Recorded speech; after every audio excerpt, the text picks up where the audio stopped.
My name is Tom, and I'm a 35-year-old man with a happy life now.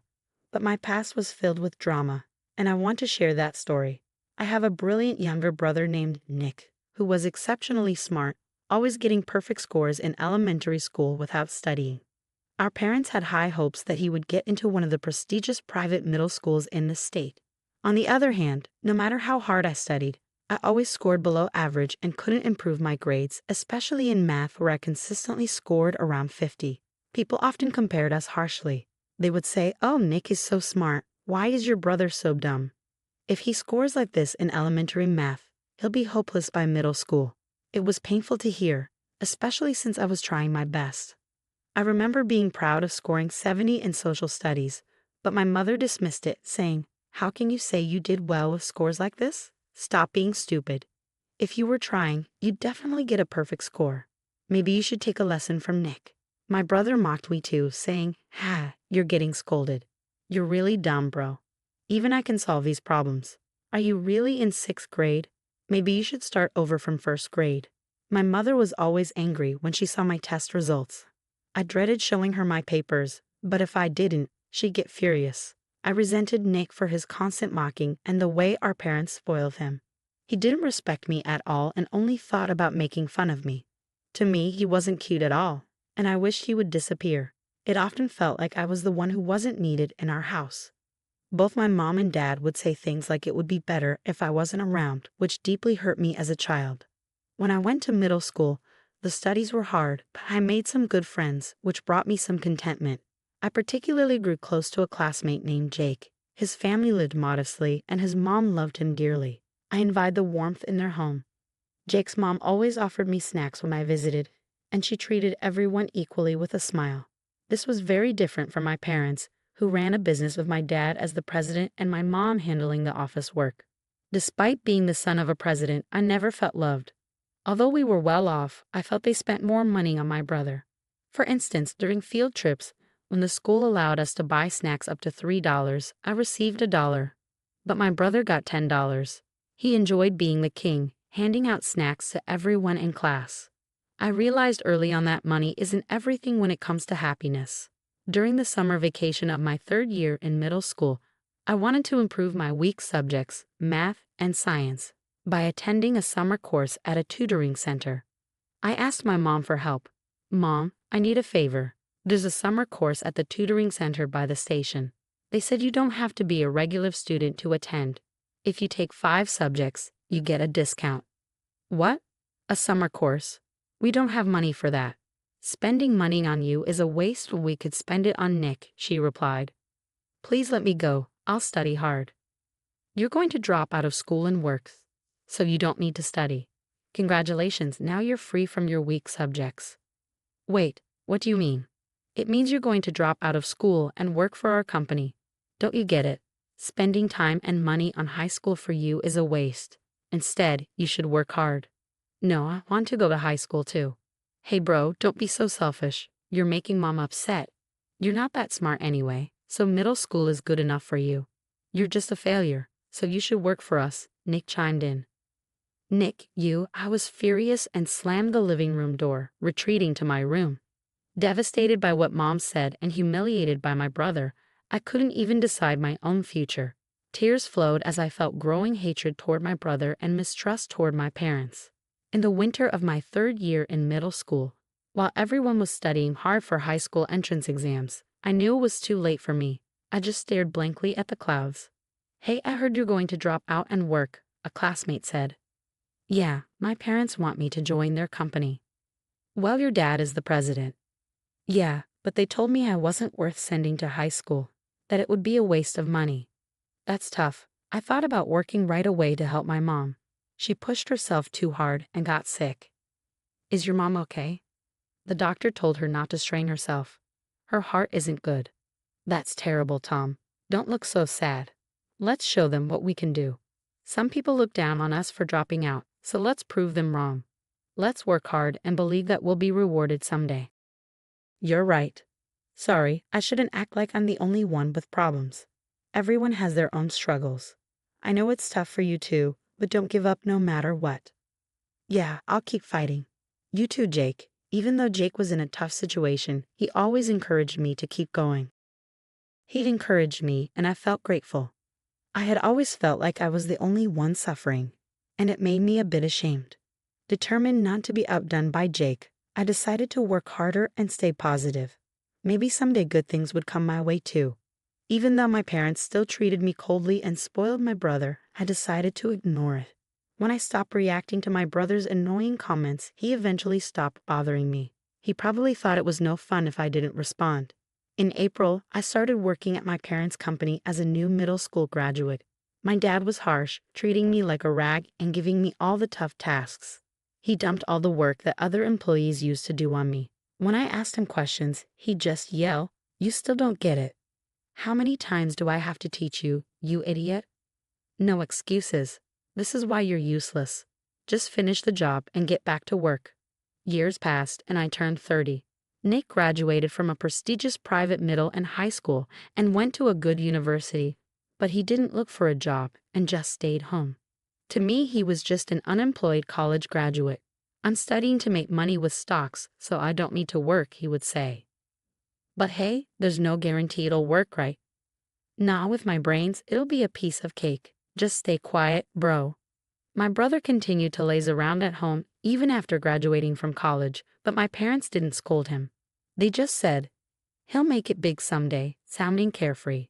I doubted that would ever happen, but saying anything to them was useless, so I decided not to warn my parents.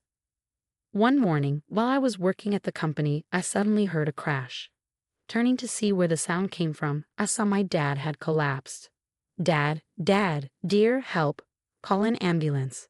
We called an ambulance immediately, but my dad passed away shortly after arriving at the hospital. It was a heart attack. Dad had been overweight and had been told he had poor heart health, but he continued his unhealthy habits, which probably led to the massive heart attack that killed him. Mom cried loudly, and my brother, who rushed over, turned pale. But strangely, I didn't feel sad. I felt relieved that one thing that tied me down was gone. Maybe I'm an ungrateful person, but only someone raised by toxic parents would understand. Even during the funeral, I didn't feel sad at all. Because of that, my mom berated me, calling me the worst son. After a week, Mom called me and my brother. "Sit down, I need to talk to you." "Okay," I replied. "All right," Nick added. "With your father gone, we need to think about the company. Nick, you'll take over the company. Your useless brother is fired as of today." "What?" I exclaimed. "Got it. Nick will leave the company from now on," my brother responded. "But I want to keep studying stocks. I'm begging you, only you can be the president." "I can't refuse if you ask like that, Mom. But can I study stocks when I have free time?" "Of course." "Wait a minute. I've dedicated myself to this company and now you're firing me and making Nick the new president? That's unfair." "What? Did you think you could be the president? You only have a middle school education. There's no way you can be the president. Don't make me laugh." "A middle school education. But you and Dad were the ones who made me give up high school. It's unfair to mock me for that." "How dare you talk to me like that? I gave birth to you. How can you say such things to me?" "But enough. You're leaving this house. We don't need you." I was in shock from everything she said. I had worked tirelessly for the company like a worker ant, and this was how I was treated. I couldn't stand her saying she gave birth to me. Even at my age, I didn't want to think like a child. But I thought it was wrong for parents to say, "I gave birth to you," or "I raised you."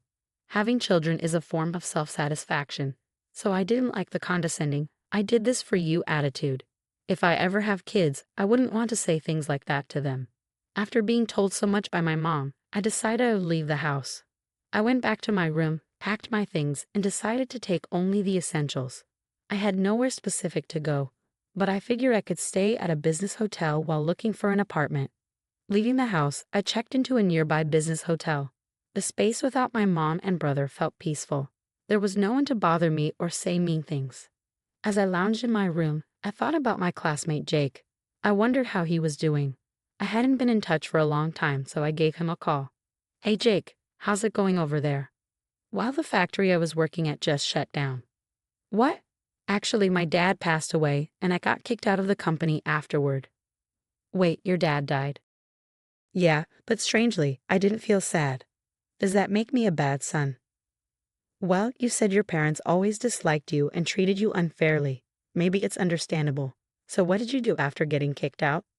My mom said she was giving the company to my brother and fired me. Then she kicked me out of the house too. But I guess it's time I left anyway.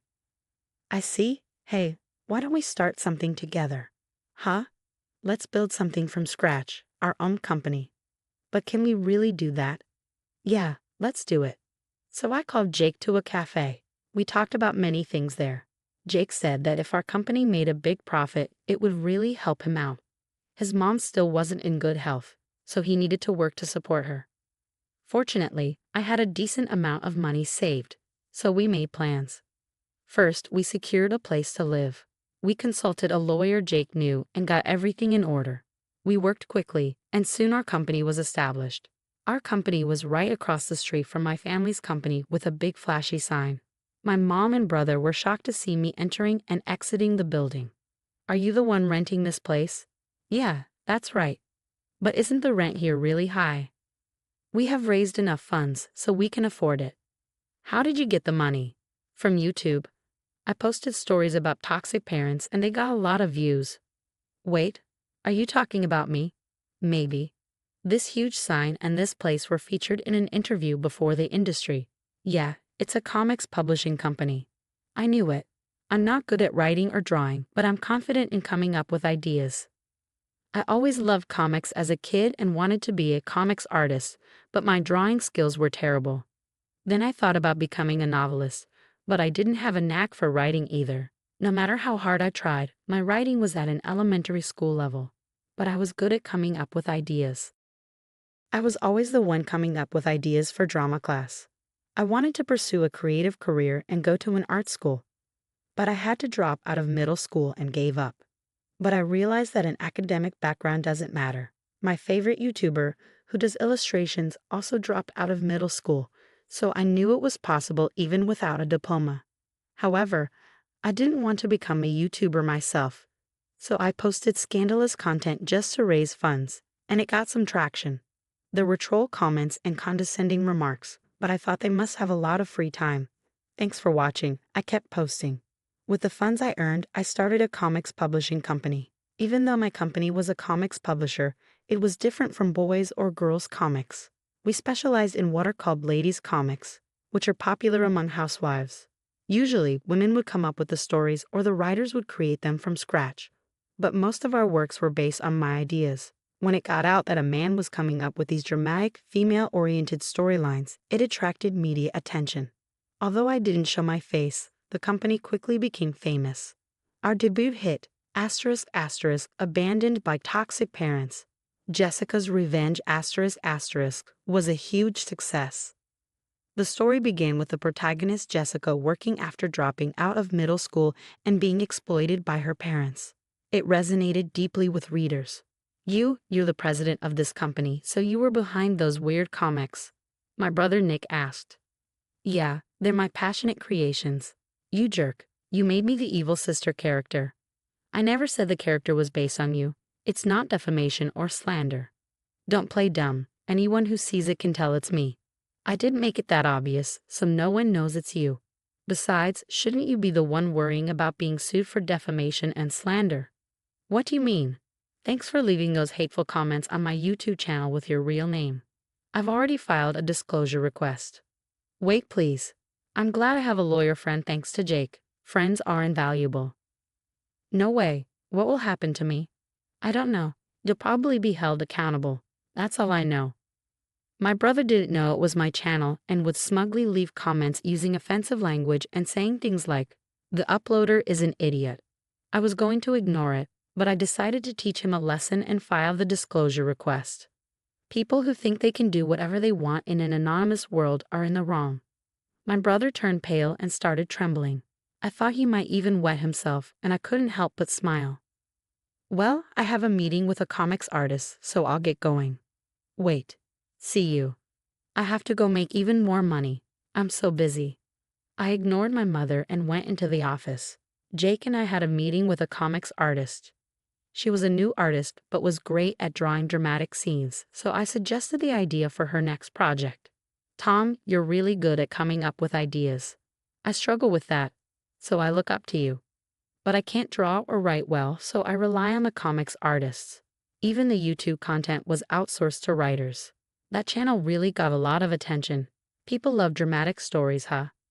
Yeah, it shows how stressed people are these days.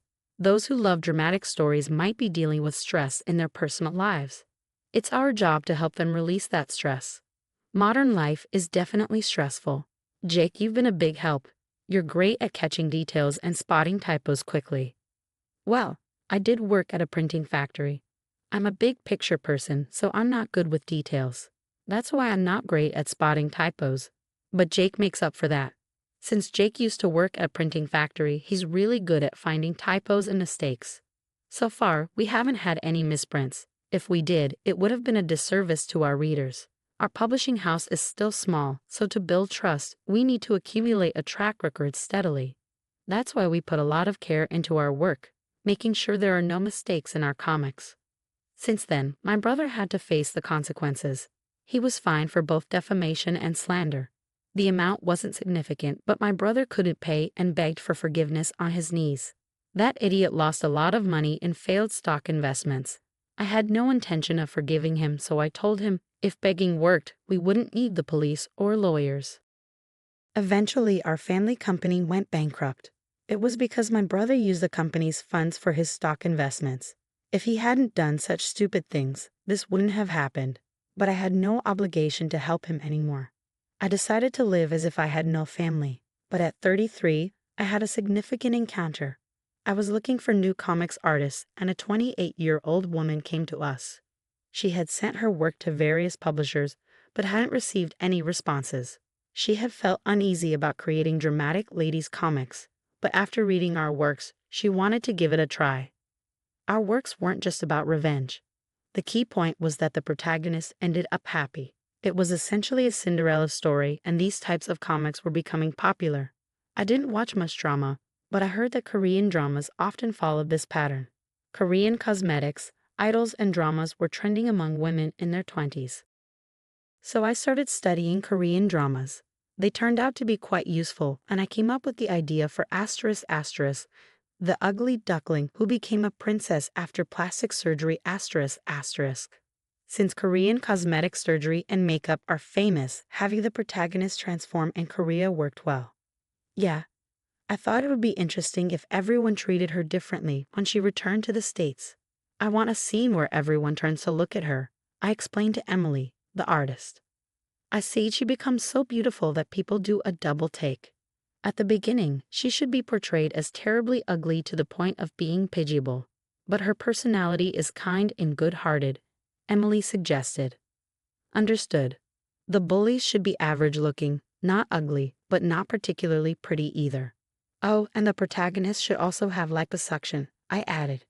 Oh, I know people who went to Korea for liposuction too. Then she could become fabulously fit. She could become a legendary hostess and earn a lot of money. Then her mean former classmates could come in as customers. That sounds great, but she doesn't reveal her identity as they hit on her without realizing who she is. How about that? That's a great idea, Jake. It's really interesting, Emily said. Thanks. Do you think we could add some mature scenes? This is aimed at women in their 30s. Sure, something for working women who are tired from their jobs. Exactly, women who feel frustrated, and by reading the conclusion, feel inspired to keep going. Not just revenge, but the protagonist achieving happiness on her own. Got it. I'll give it a try, Emily agreed. Emily was excited and created the ugly duckling who became a princess after plastic surgery ***. The kind but extremely unattractive protagonist, Sarah, is a bullied girl. Not only is she ugly, but she's also chubby, so she's constantly mocked by her classmates in high school.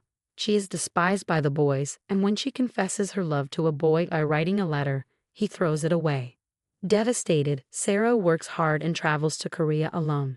There, she undergoes full-body plastic surgery. She gets liposuction, changes her nose, eyes, and jaw, and transforms into a stunning beauty. Upon her return to the States, she is so beautiful that people do a double take at the airport.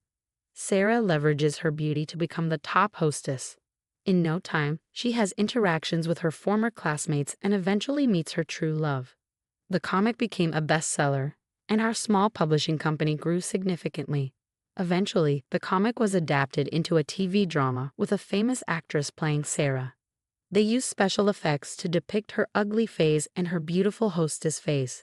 I treated Emily to a meal to thank her for her hard work. Emily enjoyed spending time with me, and I was glad that I asked her out. We began to go on more dates and got to know each other better. The more I got to know Emily, the more I wanted to confess my feelings to her. However, I was a high school dropout. Emily had graduated from an art university, and I thought she wouldn't be interested in someone like me. But I decided to take the plunge and confess. Jake encouraged me, saying, "If you like her, you should go for it," which gave me the courage. "Emily, there's something I want to tell you." "What is it?" she asked. I want you to seriously consider our future together." "Are you saying that you were thinking about marriage?" "Yes, I'm a middle school dropout without much education, but I want to be with you from now on. I can't lie to myself anymore. Emily, I would love to marry you in the future, so please date me seriously." "Thank you. I've been wanting the same thing." "What?" "I've been happy to be more than just work partners with you," Emily replied. Emily gladly accepted my proposal. I felt relieved that I had expressed my feelings. Emily didn't mind that I was a middle school dropout and said that everyone has their own path in life. I was thrilled and grateful that Emily was my girlfriend. Then we had our wedding.